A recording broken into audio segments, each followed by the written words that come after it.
Der er faktisk masser af muligheder. Altså, man kan både komme på forlag, og man kan blive nærmest en butikschef i en boghandler, eller man kan få sin egen, eller ja, der er faktisk rimelig mange muligheder, altså når man først er færdiguddannet, ikke? Der er også mange andre forskellige steder, hvor de trykker en masse forskellige ting, hvor man kan komme ind. Og ellers selvfølgelig forskellige lederuddannelser, hvor man kan komme ind også. Så det afhænger meget af en selv, hvad man gerne vil. Planer indtil videre er, at jeg regner med at fortsætte med at studere noget kommunikation, når jeg er færdig, for ligesom at bygge videre på den. Om jeg så vil fortsætte i en boghandel, eller måske eventuelt søge ind på et forlag, det har jeg altså ikke helt besluttet mig for endnu. Du kan også kunne blive sælger, køre rundt og sælge forskellige ting til boghandlerkæden osv.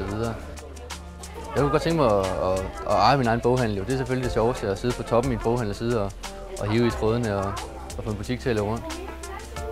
Det er det største mål inden for boghandel, efter min mening.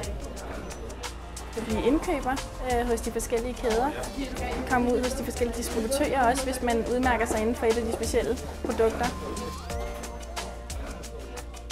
Gør det. Du kan kun blive positivt overrasket ved at gøre det.